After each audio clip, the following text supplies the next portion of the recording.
Maganda rin mga bossing. So sa naghahanap dyan ng 5-seater, automatic transmission or sedan or Vios talagang hanap nyo, ito available tayo. Yan, 2011 model to. Kung patibay at patibay ng inahanap nyo, ito mga boss. Oh, yan, semi fast brake lang ang price natin mga bossing ha. Pero nilagyan pa rin natin ng ano yung plate nya. Tinakloban pa rin natin yung plaka nya para kung sakali buy and sell makakabili. So mas mabenta nila to sa mas mataas na presyo. Pero kung mga viewers natin and direct buyer, so ang baba lang ng presyo bibigyan natin. So price nila dito mga bossing is 325 for walk-in. So eto naman mga boss, may mga issue pa pero in-orderan na nila ng parts kasi concern na natin yan. And yan, para sa ating mga mahal na viewers, so pwede nyo nito reserve kapag napanood nyo to mga bossing, no? Yan, so sa atin ay binibigay lang to sa halagang 270,000 mga boss, ano, 270. Pero isasama na natin dyan transfer of ownership para walang hassle yung ating viewers or buyers na makakabili nito. So sa mags, naka R14 yan, stock mags yan mga bossing. Then yung ganitong kulay, so hindi naman yung ginagamit for taxi, lalo na automatic transmission to. So makina na ito 1.3 liters na gasoline engine. Lens ng headlight, maayos pa yan mga boss. Oh, orig pa yan mga bossing ha. Then issue niyan, yan, may mga konting gas-gas dito. Ito, nagtutuklap ng bahagya. Then ito mga bossing, no? Yan. Then upon test drive, may kalampag na konti dito sa kaliwa mga bossing. Konti lang naman, kahit hindi pa sa ano mga bossing, kumbaga aagapan lang. Mga stabilizer link lang yan kung sakasakali mga boss. So hindi tayo gagastos ng sobrang mahal dyan. And ito mga bossing, naka-rim visor na. Yan. Leather ang upuan yan mga boss. So, okay. Yan. So central lock, window, maayos. Likuran na window, maayos din. Kung panggamit at panggamit lang to mga bossing, pwede nyo pa rin itong pagsabayan. Original mileage nito is 170,319. Same time may makikita ka dyan, naka ABS. So papalitan ng sensor ng ABS mga boss, no? So yun lang yun, napaka basic lang pag Toyota Vios mga bossing.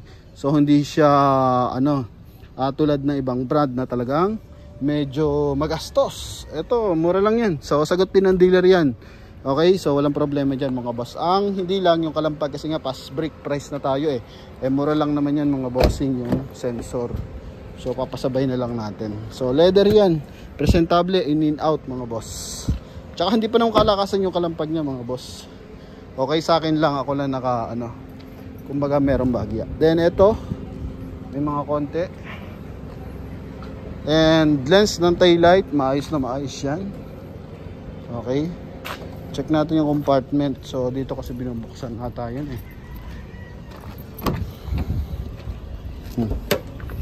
Ito mga bossing. Yan. Oh. Ha? Presentable yan mga boss. 270. Saan ka makakabili niyan mga bossing? May nagsasabi kasi in-upload na natin to sa Reels, 270 daw. Transformer ng Honda na. Magkano naman ang pyesa ng Honda kung sakasakali? Although mas maporma. Pero yung sinasabi ng 270, baka manual pa yun. Okay? Pero ito naman mga bossing, tingnan mo naman yan. Oh, kung talagang Toyota lover ka, alam mo kung magkano mga anuhan yan mga boss. Ayan, ito may gas-gas ng bahagya.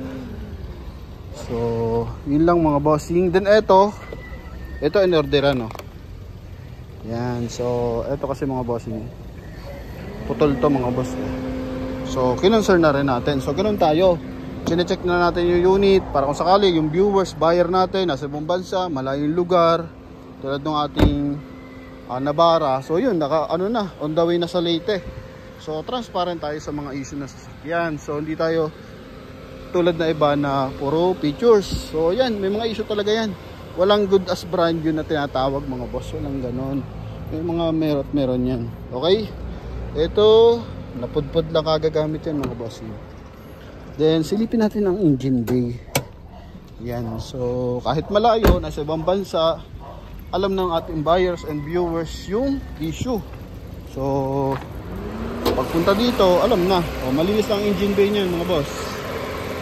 Ayan, hood, insulator, motolight, ang gamit na battery. Walang kausok-usok yan mga boss. Talagang hindi naman talaga usok to, mga ganito. Bios to. Subok na matibay pagdating sa makina, subok na mura ang pyesa mga bossing. Oh, ha? Kung may nakikita pa tayo pagdating sa gulong mga boss, pwede pang ilong drive. Hindi pa kanipisan mga boss. 70% dito sa likuran is 80% pa to mga boss. Pwedeng pagpalitin lang kung sakasakali, no? Lagay lang sa huli yung mas manipis ng bahagya. Pero kung kaya nyo na magpalit ng brand new, mas maganda, much better. Pero ito kasi mga bossing, medyo mahal ang gulong na itong ginagamit ha. Bridgestone to eh. So kahit magkalbo-kalbo siya, okay pa yan. No? Yan, so kung gusto niyo mga brand yung gulong, I think may makuha tayo Westlake. So 10,000 to 12,000 para sa bagong gulong mga boss. Yan, mga headlight. Maayos ang mga headlight na ito mga bossing. Stock pa yan. Ano? So wala naman itong paglight, i-variant to eh. So nung nakaraan, nakabenta tayo ng 2013 325 na Bios na 1.3. Hindi pala, parang 300 lang din ata nakuha sa atin yung mga boss. Ito naman 270 lang mga bossing. Yan, para lang sa ating mga mahal na viewers and buyers yan. No? Yung below sa mga ganun sinasabi na mababa, wala yan mga boss. Baka durug-durug na yun. Tingnan mo naman oh. Oh. Eto, transfer pa sa pangalan mo. Yan. So, di ba napakaganda nun? Pinag-ipunan mong pera, ano talaga, sa yung pangalan mapupunta. And same time, may maghabol man sa sasakyan, so wala problema. Sa'yo nakapangalan yan eh. No? May maging concern man sa papel, pwede tayo magbalikan ng pera dito mga boss. Yan, so yun, maagapan agad yan mga bossing. Let's say may alarm sa sasakyan, although bago ilabas dito, pina-PNP clearance kung sakasakali lang, no? Kasi may mga ganun eh. Oh. So yun mga boss, para sa mga buyer natin interesado, eto ang ating Toyota Vios na 2011 model.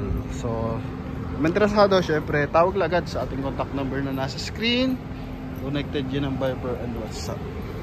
Yun lang. So lahat ng issue kinonsert ko kay dealer, kung ano yung kaya niya itulong, yun, bigay na sa atin mga boss.